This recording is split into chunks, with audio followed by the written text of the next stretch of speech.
नमस्कार, मैं हूं अंशुमान। अर्थम के एक और संस्करण में आपका स्वागत है। पिछले सप्ताह जब हमने सोने और चांदी पर बात की थी जिस अर्थम में, उस पर आप सबकी बड़ी प्रतिक्रियाएं आईं, कई कई तरीके के सवाल आए। इस अर्थम की तैयारी करते समय मैंने ये नहीं सोचा था कि मुझे एक बार फिर एक धातु पर, मेटल पर बात करनी पड़ेगी। वैसे ये दिवाली का मौसम है और दिवाली एक तरह से कमोडिटीज़ का त्यौहार है, धातुओं का त्यौहार है, और उसमें भी खास तौर पर धनतेरस का हफ्ता धातुओं का हफ्ता होता है। लेकिन बाजार बड़ा मायावी है। बाजार ने हमें इस बात पर मजबूर किया कि हम आपसे एक और मेटल पर बात करें। तो इस बार का अर्थम बेहद दिलचस्प होने वाला है। इस वक्त बाज़ारों में बड़ी खिचखिच है, घरों में भी है। जीएसटी की कटौती से कीमतें घटी हैं या नहीं, जितने मुंह उतनी बातें। कंपनियां और डीलर लड़ रहे हैं, जिम्मेदारी मेरी नहीं तेरी। खैर, हम आपको इस सिलसिले में कुछ और बताने जा रहे हैं, क्योंकि अगर आप जीएसटी वाली ये रियायत नहीं ले पाए तो शायद अगली छमाही में आपको अगली सस्ती कार की उम्मीद छोड़ देनी चाहिए। बल्कि डीलर अगर आपका दोस्त है तो उससे पूछिएगा कि क्या 2026 के मॉडल की कार उसी कीमत पर मिलेगी जिस कीमत पर वो इस समय उपलब्ध है। ईवी लेनी है तो फिर तो सस्ती भूल ही जाइए। कार तो खैर फिर भी बड़ी चीज़ है। टीवी, फ्रिज, रसोई, अवन, मिक्सर, ग्राइंडर, बिजली के सामान, यहाँ तक कि 1000 तरह की मशीनरी, सबकी अगली खेप महंगी होने वाली है। सीमेंट सस्ते होने से मकान सस्ते शायद ना हो, लेकिन जल्द ही इमारतों की कीमतें ऊपर चली जाएंगी। रुकिए, और निर्माता या डीलरों को कोसने से पहले जान लीजिए कि यह महंगाई आएगी कहाँ से। और इसलिए आज का अर्थम खासा दिलचस्प होने वाला है। अमेरिका के क्रिश्चियन धर्मविद हैं जॉन पाइपर। धर्म को बड़े अनोखे ढंग से देखने के लिए विख्यात हैं। उनका एक वाक्य है कि ईश्वर की कृपा से खुद को जोड़ने के लिए सोने के तारों की ज़रूरत नहीं है, तांबे के तार से भी वह कृपा मिल जाती है। दार्शनिक स्तर पर पाइपर दरअसल ये कहना चाहते हैं कि संपत्ति का प्रदर्शन, महंगा प्रचार जरूरी नहीं है। ईश्वर तो तांबे जैसे सामान्य लोगों को भी मिल जाता है। धर्म को यहीं छोड़ते हैं और अर्थम पर आगे बढ़ते हैं। जॉन पाइपर के उद्धरण से सिर्फ इतनी बात पकड़ते हैं कि तांबा और कॉपर इतना आम है कि इसके बिना कोई काम नहीं होता, और अब तांबे में आग लगी है। जीएसटी की रियायतें इसी आग में भस्म हो रही हैं। अतीत बताता है कि जब सोना चमकता है तो करेंसी को बुखार आता है, मगर जब कॉपर महंगा होता है तो अर्थव्यवस्थाओं की धुरी बदल जाती है। क्योंकि दुनिया सोने के बिना तो चल सकती है, कॉपर के बिना नहीं। तो ये महंगा होता कॉपर आपकी जीएसटी रियायत को चाट लेगा, और ऊपर से टूटता रुपया, यानी 2 और 2 4। तांबे की कीमतें जब हम इसे रिकॉर्ड कर रहे हैं तब 16 महीने के सबसे ऊंचे स्तर पर हैं। आपको हैरत हुई होगी जानकर कि ऐसा क्या हो गया। दुनिया में मंदी की आहट है, चीन में उत्पादन घट रहा है, अमेरिका घिसट रहा है, टैरिफ ने सब तितर बितर कर दिया है। ये तो कमोडिटी की मांग टूटने का वक्त है। फिर तांबे में यह रैली, कॉपर में यह तेजी कहाँ से आई? आप यकीन मानिए, जब मैंने तांबे की ताजी तेजी को समझना और उसके कारणों को खंगालना शुरू किया तो मुझे भी बड़ी हैरत हुई। दरअसल मैं काम कर रहा था गोल्ड की तेजी पर, जिस पर पिछले सप्ताह हमने बात की थी, मगर कॉपर की तेजी ने सोने वाली हैरानी दोगुनी कर दी। 2025 का कॉपर का उछाल कुछ पुरानी कहानियों जैसा लगता है, लेकिन पूरी तरह नहीं। ऐसा लगता है इसे इतिहास में धातुओं और ईंधन के साथ अलग अलग मौकों पर जो हुआ वो एकमुश्त इस वक्त कॉपर के साथ हो रहा है। जिससे तेजी 1940 के दशक जैसी लगती है, जब दूसरे विश्व युद्ध के लिए धातुएं जुटाने की होड़ थी। ठीक उसी तरह इस वक्त दुनिया के देश कॉपर जुटा रहे हैं। उसमें भी चीन की कॉपर की भूख बढ़ती जा रही है। मगर और भीतर जाएं तो हमें दिखेगा कि नहीं, ये तो 1970 के दशक वाला कमोडिटी बूम है, जब दुनिया के देशों ने निर्यात पर पाबंदी लगा दी थी, माइंस का नेशनलाइजेशन कर दिया था। कुछ इसी तरह ऐसा लगता है टैरिफ वार के बीच अमेरिका और चीन और दुनिया के तमाम देश अपने तांबे को और खनिज को कुछ इस तरह संभाल रहे हैं। मगर और करीब से देखें तो 2008 के क्रूड ऑयल की तेजी जैसा लगता है। जब क्रूड ऑयल की कीमतें बढ़ी थीं, अरब देश पेट्रो डॉलर के मुनाफे में तैर रहे थे और वो अपना पैसा अमेरिका के मैनहट्टन में रियल एस्टेट में लगा रहे थे। ठीक उसी तरह मिडिल ईस्ट के धनी देश, जिनके पास तेल की कमाई का ढेर है, वे अब रियल एस्टेट की जगह कॉपर की खदानों में निवेश कर रहे हैं। 2025 को खास क्या बनाता है? ऐसा इसलिए क्योंकि तीनों पैटर्न एक साथ आ रहे हैं। हम तेल जैसी मूल्य वृद्धि भी देख रहे हैं, युद्ध जैसी कमोडिटी की होड़ भी देख रहे हैं, और 1970 के दशक में अपने अपने संसाधनों को संरक्षित करने की जो नीतियां थीं देशों की, उनका मिश्रण भी देख रहे हैं। कॉपर की मांग अब इलेक्ट्रिक व्हीकल, नई एनर्जी और तकनीकों के लिए है। कॉपर अब एक स्ट्रेटेजिक रिसोर्स बन गया है। इसलिए कीमतों की ताजी तेजी केवल तात्कालिक मांग और आपूर्ति के अंतर से नहीं, बल्कि लंबे समय की सप्लाई चेन के पुनर्गठन से ग्लोबल पॉलिटिक्स से प्रभावित है। कॉपर अब ग्लोबल कूटनीति में कंपटीशन का, राष्ट्रीय प्रतिस्पर्धा का आधार बन रहा है। तो चलते हैं पहले सवाल की तरफ। आप भी सोच रहे होंगे कि तांबे में, कॉपर में ये ताज़ा तेजी आ कहाँ से गई, इसका मिजाज क्या है। सितंबर में कॉपर की कीमत 16 महीने के सबसे ऊंचे स्तर पर पहुंच गई, यानी $10,765 प्रति टन। ये सामान्य बाजार का उतार चढ़ाव नहीं था, बल्कि एक बड़ा बदलाव है जो औद्योगिक क्षेत्र को हिला रहा है। कॉपर एक जरूरी बुनियादी मेटल है, इसलिए इसकी मामूली तेजी पूरी दुनिया में कई उद्योगों की लागत को एक साथ हिला देती है। कॉपर की कीमत में 4% से ज़्यादा की साप्ताहिक बढ़ोतरी दिखी और अप्रैल के बाद ये सबसे बड़ी तेजी है जो हमने सितंबर में देखी। इससे पहले तेजी के दौर या तो चीन में निर्माण की मांग से बने थे या सट्टेबाजी से, जो कॉपर में होती रहती है, लेकिन अब दोनों ही नहीं है। ये तेजी दरअसल कॉपर की मांग में एक बड़े बदलाव का परिणाम है और सप्लाई का ढांचा भी बदल रहा है, इसलिए कॉपर के बाजार में ऐसे बदलाव पहली बार दिख रहे हैं। यूं तो ऊपर से इस तेजी की वजह यह है कि इंडोनेशिया की एक खदान में आपूर्ति टूट गई है, इस पर हम आगे बात करेंगे, मगर इस खदान से आने वाला उत्पादन ग्लोबल आपूर्ति का 3% से भी कम है। फिर भी कीमतों में भारी उछाल आया है क्योंकि दुनिया में कॉपर का स्टॉक बहुत सीमित है। लंदन मेटल एक्सचेंज में स्टॉक 2 महीने के निचले स्तर 1.40 लाख टन पर है। इतने तंग बाजार में छोटी सी कमी भी बड़ा असर डालती है और ये दिखाता है कि कॉपर की कीमतों में अस्थायी अस्थिरता नहीं, बल्कि एक स्थायी कमी बन रही है। ये तेजी इसलिए भी अलग है क्योंकि रैली, इलेक्ट्रिक वाहनों, पवन टरबाइन, सौर ऊर्जा जैसे क्षेत्रों से भी प्रेरित है। एक ईवी में करीब 60 से 83 किलो तक कॉपर चाहिए, जबकि सामान्य कार में 20 से 25 किलो लगता है। विंड टरबाइन में 4.7 टन तक कॉपर लगता है। इसलिए ये मांग 21वीं सदी की अर्थव्यवस्था की नींव से निकल रही है। जरा इस आंकड़े को करीब से देखिए कि कॉपर की कीमत इस साल जनवरी से लेकर अक्टूबर तक किस तरह बढ़ी है। कॉपर की कीमत बढ़ते ही उद्योग लड़खड़ा जाते हैं। Mining.com, IMF, स्टीरिक्स कंसल्टिंग के अध्ययन बताते हैं कि कॉपर की कीमत $1,000 प्रति टन बढ़ते ही इलेक्ट्रॉनिक्स और इलेक्ट्रिकल उद्योग में मार्जिन 3 से 4% कम हो जाते हैं, जो अब हमें होता दिख रहा है। इलेक्ट्रिक वाहनों में कॉपर की ज़रूरत पहले से ज़्यादा है। फोर्ड की एक कार है EP150 लाइटनिंग, इसमें 180 किलो तांबा लगता है, जो पारंपरिक ट्रक से 4 गुना ज़्यादा है। इलेक्ट्रॉनिक सर्किट बोर्ड और चिप की पैकेजिंग में भी कॉपर की कमी है और इसलिए अमेरिका की सेमीकंडक्टर परियोजनाएं प्रभावित हो रही हैं। कॉपर वायरिंग, इलेक्ट्रिकल सिस्टम, ये सब भवन निर्माण की ज़रूरतें हैं और इनकी महंगाई से कंस्ट्रक्शन की कॉस्ट में 15 से 20% की बढ़ोतरी हो रही है। रक्षा क्षेत्र के लिए भी तांबे की महंगाई चुनौतीपूर्ण है। Missile system, radar, 5G network, इन सब के लिए कॉपर की ज़रूरत है और कॉपर की कमी और महंगाई डिजिटल प्रगति को प्रभावित करती है। तो अगला सवाल होगा कि तांबे की आपूर्ति का क्या हाल है। ऐसा क्या हुआ कि लंदन मेटल एक्सचेंज में स्टॉक इतना गिर गया। 2025 में कॉपर की कीमतों का उछाल सिर्फ आंकड़ों की बात नहीं है, यह आपूर्ति की कमी और अभूतपूर्व रणनीतिक या स्ट्रेटेजिक डिमांड का एक मिला जुला नज़ारा है। सितंबर की तेजी के पीछे है इंडोनेशिया की ग्रासबर्ग माइन। इंडोनेशिया की यह खदान दुनिया की दूसरी सबसे बड़ी कॉपर माइन है। सितंबर में यहाँ एक घातक भूस्खलन हुआ जिससे कॉपर की आपूर्ति गंभीर रूप से प्रभावित हुई। माइन के ऑपरेटर फ्रीपोर्ट मैकमोरन को उत्पादन रोकना पड़ा और फोर्स मेज्योर घोषित कर दिया गया, यानी प्राकृतिक आपदा घोषित कर दी गई। इस हादसे की वजह से सितंबर 2025 से 2026 के अंत तक करीब 5.9 लाख टन कॉपर उत्पादन के नुकसान का अंदाज़ा लगाया जा रहा है। हालांकि इस खदान का उत्पादन 2024 में दुनिया में टोटल कॉपर के माइन प्रोडक्शन का, कॉपर ओर के प्रोडक्शन का केवल 2.6% है, लेकिन पूरी दुनिया में स्टॉक्स कम हैं, इसलिए कीमतें बढ़ी हुई हैं।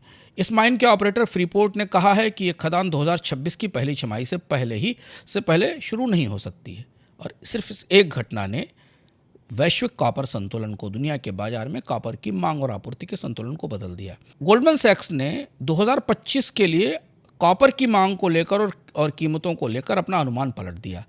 पहले गोल्डमैन सैक्स का यह कहना था कि करीब 1.5 लाख टन का सरप्लस रहेगा बाजार में, लेकिन अब कॉपर के बाजार में 55,500 टन की कमी का आकलन है। सोसाइटी जनरल के अनुसार 2004 के बाद कॉपर की सबसे बड़ी किल्लत है। इस टेबल को ध्यान से देखिए, इसमें आपको दिखेगा कि 2025 में कॉपर की कमी की प्रमुख वजहें क्या हो सकती हैं। इस टेबल में आपको दिखेगा कि केवल ग्रासबर्ग की माइंस ही अकेली वजह नहीं है, सप्लाई की चुनौती अन्य कॉपर माइन से भी आ रही है।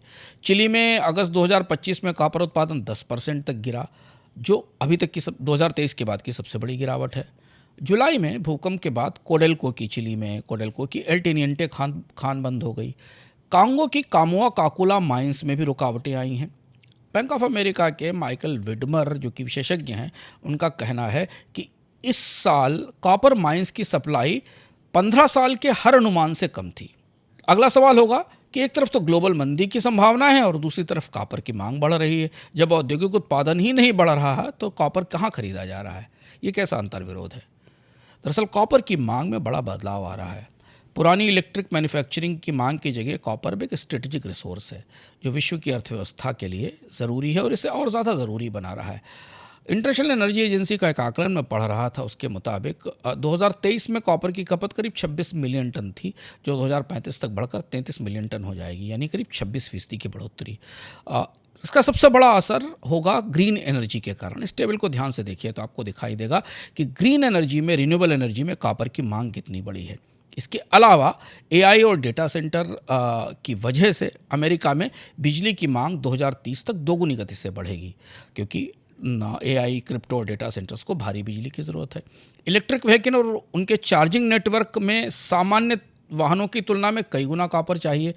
अमेरिका में उद्योगों का वापस आना कॉपर पर आधारित उद्योगों की मांग बढ़ा रहा है। इसे टेबल को और ध्यान से देखिए। इसमें आपको दिखाई देगा कि दुनिया के प्रमुख बाजारों में कॉपर की मांग का अनुमान क्या है और उसमें कैसी बढ़ोतरी दिख रही है, और इसके आगे उद्योगों की सूची भी है।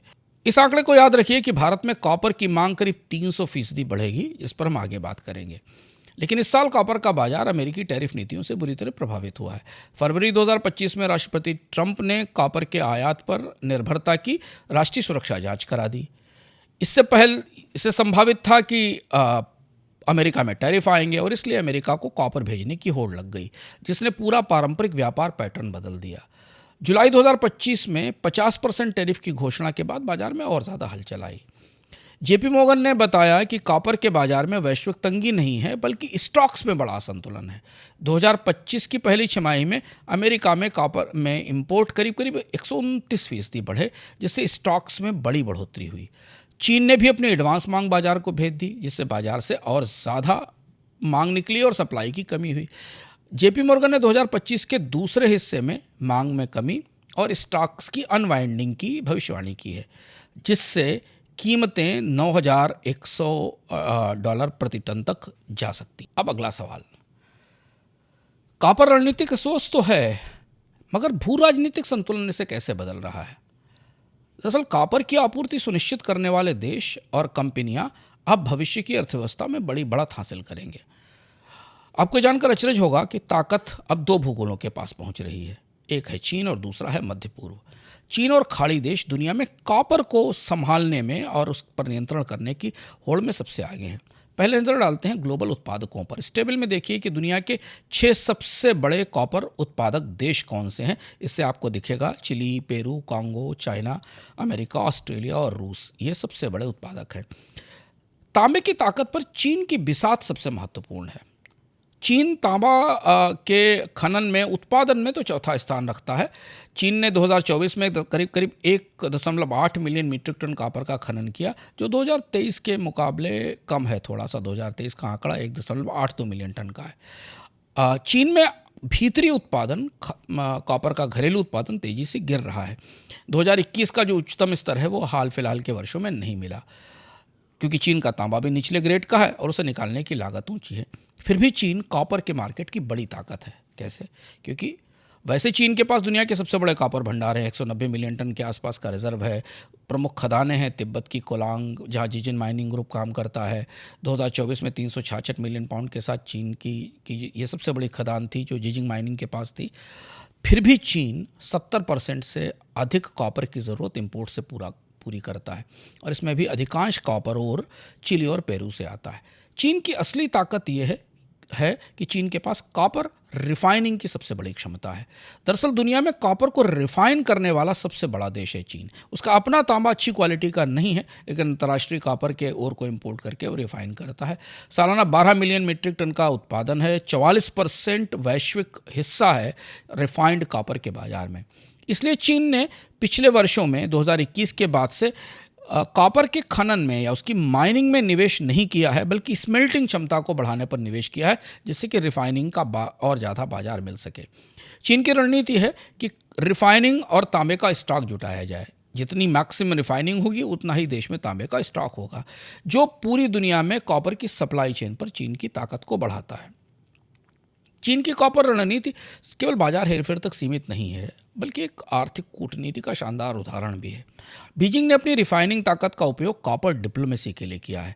प्रोसेसिंग क्षमता पर नियंत्रण के बाद चीन दुनिया में कॉपर डिपेंडेंट देशों की पर अपनी शर्तें थोपता है, क्योंकि दुनिया के सभी देशों को कॉपर की ज़रूरत है, जिसमें निर्यात के अनुबंध हैं, तकनीक हैं, बुनियादी ढांचे हैं। चीन की रणनीति बेल्ट एंड रोड इनिशिएटिव की तरह दिखाई देती है, जहां बुनियादी ढांचा निवेश में चीन अपने जियोपॉलिटिकल ताकत का इस्तेमाल करता है। अब चीन के स्मेल्टर केवल मध्य पूर्व को ही नहीं, बल्कि दुनिया के तमाम देशों को कॉपर एक्सपोर्ट करते हैं, जो इलेक्ट्रिक वाहन के लिए है, स्मार्ट ग्रिड बनाने के लिए है और रिन्यूएबल एनर्जी के लिए। और ये पूरा पैकेज चीन कॉपर के साथ दे रहा है, जिसमें कच्चा माल भी है, तकनीक भी है और कंपनियों की तरफ से दी जाने वाली सुविधाएं भी हैं। 2025 में चीन ने कॉपर कंसंट्रेट के आयात में करीब 7 से 8% की बढ़ोतरी का आकलन किया है। यानी चीन करीब 30 से 31 मिलियन टन के आसपास कॉपर कंसंट्रेट का इंपोर्ट करेगा। ये घरेलू मांग के लिए नहीं होगा, बल्कि रिफाइनिंग पर पकड़ बनाए रखने के लिए होगा। इससे जो निकाली गई कॉपर शुद्ध कॉपर धातु होगी, उसे दुनिया के बाज़ारों में बेचा जाएगा। एक और बड़ा दिलचस्प पहलू है पूरे कॉपर की ग्लोबल सप्लाई चेन का, जिसमें चीन और मिडिल ईस्ट साथ साथ आ रहे हैं। खाड़ी के देश अपने तेल के पैसे को कॉपर में इन्वेस्ट कर रहे हैं। मिडिल ईस्ट का कॉपर मार्केट 2024 में करीब $1.44 बिलियन था, जो अगले 10 साल में 2033-34 तक $2.14 बिलियन हो जाएगा। यानी करीब 5% की सालाना बढ़ोतरी हमें दिखाई दे रही है। और चीन और मिडिल ईस्ट के देश मिलकर एक साझी रणनीति में काम कर रहे हैं। इस टेबल में आपको दिख रहा होगा कि चीन की रणनीति और मध्य पूर्व की रणनीति कैसे एक दूसरे को कॉम्प्लीमेंट कर रही हैं, सपोर्ट भी कर रही हैं और अलग अलग भी हैं। थोड़ा और विस्तार से समझते हैं। सऊदी का मानेरा मिनरल्स और यूएई का इंटरनेशनल रिसोर्स होल्डिंग और अबू धाबी की F9 कैपिटल, ये तीनों मिलकर अफ्रीका और पाकिस्तान में कॉपर परियोजनाओं में बड़ा निवेश कर रहे हैं। ये चीन की रणनीति से अलग है। चीन पूरी तरह रिफाइनिंग पर केंद्रित है, जबकि खाड़ी देश दुनिया में अच्छी खदान की माइनिंग लेकर कॉपर के उत्पादन की पूरी श्रृंखला पर निवेश कर रहे हैं। चीन और मिडिल ईस्ट मिलकर पूरी दुनिया में कॉपर की सप्लाई को एक नया रूप देने की कोशिश कर रहे हैं। चीन अपनी रिफाइनिंग ताकत का इस्तेमाल करेगा, जबकि कच्चा माल यानी कॉपर कंसंट्रेट और मध्य पूर्व की खदानों से आएगा, और इसके लिए दोनों देश अलग अलग समझौते कर रहे हैं। चीन मिडिल ईस्ट के साथ मिलकर तांबे की आपूर्ति और खपत का एक बड़ा बाजार सुनिश्चित कर रहा है। आपके दिमाग में सवाल होगा कि इस पूरी परिस्थिति में भारत कहाँ है। भारत में तो कॉपर की मांग 300% बढ़ने का आकलन है। तांबे की खींचतान के बीच भारतीय बाजार का क्या हाल है? चीन और मध्य पूर्व के देशों के बीच कॉपर की खरीद की जो होड़ है, उसमें भारत थोड़ा मुश्किल स्थिति में है। भारत के पास पर्याप्त तांबा भंडार है, लेकिन भारत भी 90% से अधिक कॉपर कंसंट्रेट इंपोर्ट करता है। मांग और आपूर्ति का अंतर बढ़ता जा रहा है। 2030 तक भारत की कॉपर डिमांड करीब 32.4 लाख टन के आसपास पहुंचेगी, जबकि घरेलू उत्पादन उसकी तुलना में सीमित है। इस टेबल में अगर आप देखें तो भारत की कॉपर आपूर्ति की चुनौती हमें विस्तार से दिखाई देती है आंकड़ों के साथ, कि भारत की मांग कितनी है, घरेलू उत्पादन कितना है, आपूर्ति कहाँ से आती है, और बुनियादी ढांचे में नई खदानों को शुरू करने में देरी क्यों होती है, और रणनीतिक भंडारण की स्ट्रेटेजिक रिजर्व्स की क्या चुनौती हैं। दुनिया के बाजार में कॉपर की कीमतों से में उछाल आई तो भारत के निर्माताओं को रिकॉर्ड लागत का सामना करना पड़ा। इससे बिजली उपकरण, रिन्यूएबल एनर्जी और ऑटोमोबाइल तमाम परियोजनाओं की प्रतिस्पर्धात्मकता अब खतरे में है। चीन रिफाइनिंग पर नियंत्रण रखता है और खाड़ी देश खदानों पर। इसलिए भारत के लिए आपूर्ति की महंगाई बनी रहेगी। और इसीलिए हमने आपको शुरुआत में संकेत दिया था कि कॉपर की बढ़ती हुई कीमतें और रिकॉर्ड ऊंचाई की तरफ जाती हुई कीमतें जीएसटी से मिलने वाले मुनाफों को खत्म करेंगी। भारत सरकार चिली और पेरू के साथ कॉपर पर विशेष व्यापार समझौते पर बातचीत कर रही है। कोडेल्को और बीएचपी जो भारत की कंपनी है उसके साथ स्मेल्टिंग सुविधाओं के लिए साझेदारी की खोज हो रही है, लेकिन ये प्रयास देर से शुरू हुए हैं क्योंकि आकर्षक खदानें जहां से सस्ता और अच्छा तांबा मिल सकता है वो पहले ही बिक चुकी हैं। चीन और खाड़ी देशों की रणनीति के मुकाबले भारत को थोड़ा ज़्यादा आक्रामक होने की ज़रूरत होगी। सवाल यह है कि कॉपर की तेजी क्या एक नया सुपर साइकिल है या फिर ये सट्टेबाजी है जो स्टॉक्स कम होने के कारण बनी है। बाजार में दिख रहा है कि हेज फंड कॉपर फ्यूचर्स में भारी पैसा लगा रहे हैं और चेतावनी का मौसम भी है क्योंकि जब कीमतें भौतिक बाजार से ज़्यादा बढ़ रही हैं तो बबल का खतरा रहता है। लेकिन ये बबल नहीं लगता क्योंकि इसके कुछ खास कारण हैं। एक तो दुनिया में कॉपर स्टॉक्स ऐतिहासिक तौर पर निचले स्तर पर हैं। नई कॉपर खदानों को डेवलप करने में 15 से 25 साल लगते हैं और जो मौजूदा खदानें हैं जो वर्षों से चल रही हैं, दशकों से चल रही हैं, उनमें जो ओर है उसकी गुणवत्ता अब गिर रही है। गोल्डमैन सैक्स का एक अध्ययन में पढ़ रहा था, उसके मुताबिक 2027 तक कॉपर की कीमत $10,750 प्रति टन तक पहुंच सकती है, यानी आज की 2 गुनी। और अगर आपूर्ति तंग रही तो ये $15,000 तक जा सकती है। इस समय $5,000 के आसपास है, उसके ऊपर है। ऊर्जा में परिवर्तन के कारण अब वैश्विक अर्थव्यवस्था में कॉपर की डिमांड स्थायी रूप से बढ़ रही है और इसलिए कीमतों में बढ़ोतरी का यह दौर तात्कालिक नहीं लगता, अस्थायी उछाल नहीं लगती। इसमें हमें आने वाले दिनों में बढ़ोतरी दिखाई देगी। दुनिया की मांग और आपूर्ति के आंकड़े भी अगर आप देखें तो साफ साफ हमें कुछ दिखाई देता है मांग और आपूर्ति की तस्वीर को लेकर। 2050 तक कॉपर की मांग 70% बढ़कर 50 मिलियन टन सालाना हो जाएगी, जो मुख्यतः इलेक्ट्रिक व्हीकल्स से ग्रिड रिनोवेशन से आएगी। पारंपरिक उपयोग में तो तांबे में केवल 50 बेसिस पॉइंट की बढ़ोतरी होगी, लेकिन रिन्यूएबल एनर्जी में 11% की बढ़ोतरी होगी कॉपर की मांग में। मांग पूरी करने के लिए 2030 तक 80 नई माइंस चाहिए और उनमें $250 बिलियन का निवेश चाहिए, $250 बिलियन का निवेश चाहिए। लेकिन 2025-2030 तक केवल 4.39 मिलियन टन की नई कॉपर सप्लाई की संभावना है। जैसा हमने शुरुआत में बताया कि कॉपर ओर की गुणवत्ता में कमी हो रही है, खदानों को गहरा करना पड़ रहा है, पर्यावरण के नियम बेहद सख्त हो रहे हैं, इसलिए कॉपर की आपूर्ति बढ़ने की गुंजाइश सीमित है या धीमी है। कॉपर की रिसाइकलिंग कुछ हद तक राहत दे सकती है, लेकिन रिसाइकलिंग सीमित है और चीन इस क्षेत्र में अग्रणी है। ग्लोबल पॉलिटिक्स में कॉपर अब एक महत्वपूर्ण भूमिका निभाने लगा है। अब कॉपर की होड़ सप्लाई चेन के वेपनाइजेशन की भी होड़ है। दुनिया के देश कॉपर को राष्ट्रीय सुरक्षा के नज़रिए से देख रहे हैं। जैसे उदाहरण देखिए, अमेरिका ने अपने यहाँ कॉपर पर 50% टैरिफ लगा दी है। इंडोनेशिया ने शर्त रखी है कि कॉपर कॉन्सनट्रेट सीधे इंडोनेशिया से बाहर नहीं जाएगा, बल्कि उसकी प्रोसेसिंग करनी होगी। इस तरह से दुनिया के बाकी देश भी अपनी अपनी कॉपर खदानों को संरक्षित करने की कोशिश कर रहे हैं। इसलिए जो सुपर साइकिल की बहस है उससे कॉपर बाजार 2 हिस्सों में बंट गया है। कुछ लोग तो मानते हैं कि ये सट्टे वाली तेजी है क्योंकि बाजार में आपूर्ति नहीं है, लेकिन कुछ लोग ये मान रहे हैं कि ये सुपर साइकिल की शुरुआत है। सैक्सो बैंक के ओले हैंसन ने एक नई दिलचस्प स्टडी दी और उन्होंने कहा कि ऐसे 6 डी हैं, अंग्रेजी के 6 डी हैं जो कॉपर की मांग को प्रभावित करेंगे। वो डी कौन से हैं?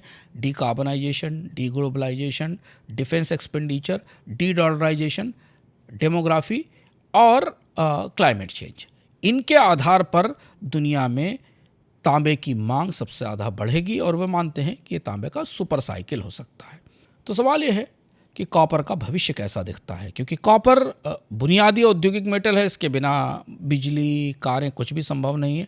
तो हमें तमाम आंकड़ों के विश्लेषण से 3 परिदृश्य निकलते दिखाई देते हैं। पहला परिदृश्य एक, चीन और खाड़ी देशों का प्रभुत्व रहेगा। दुनिया की जो कॉपर की आपूर्ति श्रृंखला है उस पर चीन और मध्य पूर्व के देश नियंत्रण करेंगे। उपभोक्ता देशों पर नई शर्तें रहेंगी। भारत और यूरोप पर इसका दबाव बढ़ेगा। दूसरा परिदृश्य है कि आपूर्ति की प्रतिक्रिया होगी। ऊंची कीमतों से नई खदानों में निवेश होगा, रिसाइकलिंग में भी बड़ा पैसा लगाया जाएगा। इस वजह से बाजार अंततः थोड़े समय में संतुलित हो सकता है और मांग और आपूर्ति की व्यवस्था संतुलन पर आ सकती है। लेकिन चूंकि कॉपर माइंस को डेवलप करने की लंबी समय सीमा है, इसलिए ये संतुलन 2030 के शुरुआती दशक से पहले नहीं आएगा। तब तक बाजार में आपूर्ति की कमी बनी रहेगी और कीमतों में मजबूती रहेगी। और तीसरा यह है कि तांबे के विकल्प बनना शुरू हों। महंगा तांबा एल्युमिनियम और बाकी विकल्पों को तेज़ी से अपनाने के लिए प्रेरित करेगा। इन पर रिसर्च बढ़ेगी, शोध बढ़ेगी और उम्मीद है कि इसके बाद शायद तांबे की मांग का पैटर्न बदल जाए। और यही मौजूदा तेज़ी के अनुमानों के लिए सबसे बड़ा जोखिम है कि तांबे की जगह बाकी धातुओं का इस्तेमाल शुरू हो जाए। हालांकि इसके लिए तकनीकी सफलता और बड़े ढांचागत बदलाव चाहिए। तो कॉपर पुरानी थकी हुई औद्योगिक मेटल नहीं है। ये इंडस्ट्रियल कमोडिटी से आगे बढ़कर एक स्ट्रेटेजिक रिसोर्स बन गया है, जो स्थिति कुछ हद तक क्रूड ऑयल की है। इसके बहुआयामी औद्योगिक उपयोग हैं, जंग प्रतिरोधक क्षमता है, तापीय प्रबंधन क्षमता है, इलेक्ट्रिसिटी में स्थापित उपयोग है। इस वजह से जो आधुनिक तकनीक है, जिसमें AI डेटा सेंटर्स, इलेक्ट्रिक परिवहन, रिन्यूएबल एनर्जी और रोबोटिक्स में तांबे की मांग बढ़ती जा रही है। चीन और मिडिल ईस्ट का जो कॉपर गठजोड़ है, ये केवल कमोडिटी बाजार को नहीं बल्कि 21वीं सदी की अर्थव्यवस्था के लिए महत्वपूर्ण संसाधनों पर नियंत्रण का एक नया तरीका खोलता है। मुझे पुराना ऐतिहासिक किस्सा याद आता है और एक किस्सा है रोम का। रोमन इतिहास का सामान्य अध्ययन हमें बताता है कि रोम अपनी सैन्य शक्ति की दम पर राज करता था, मगर और भीतर जाकर पढ़ने पर पता चलता है कि प्राचीन रोम में रियो टिंटो की कॉपर खदानें इस साम्राज्य की ताकत का आधार थीं। ये खदानें हर साल 17,000 टन कॉपर देती थी। इतना उत्पादन 1500 साल की औद्योगिक क्रांति के बाद भी नहीं देखा गया। सम्राट ट्राजन खुद कॉपर माइंस की देखरेख करते थे, क्योंकि वो जानते थे कि कॉपर सिर्फ धातु नहीं है बल्कि तकनीकी सभ्यता का आधार है। रोम के इंजीनियरों ने कॉपर का इस्तेमाल तमाम इमारतें बनाने में किया, सिक्के चलाए गए और रोमन इंफ्रास्ट्रक्चर में कॉपर का बड़ा इस्तेमाल हुआ। ये धातु रोम की आर्थिक शक्ति के केंद्र में थी। 5वीं सदी में बार्बेरियंस ने आक्रमण किया और इन खदानों में उत्पादन रोक दिया गया। और जैसे जैसे कॉपर के खदानों से उत्पादन गिरना शुरू हुआ, रोम का आर्थिक पतन तेज हो गया। रोम वासियों ने शुरुआत से कॉपर को एक रणनीतिक संपत्ति माना था, केवल व्यापार की वजह नहीं।